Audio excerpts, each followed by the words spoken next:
Well, let's see if I can give you a top pocket view of being as efficient as possible doing this.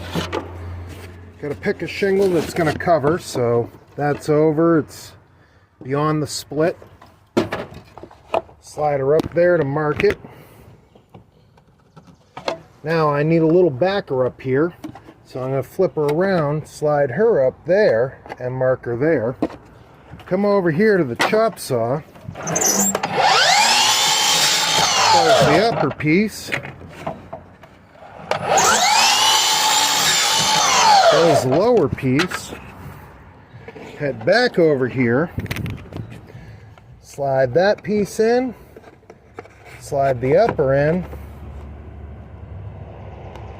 Space it appropriately. Tag it with 2 nails and move on to the next one. This is how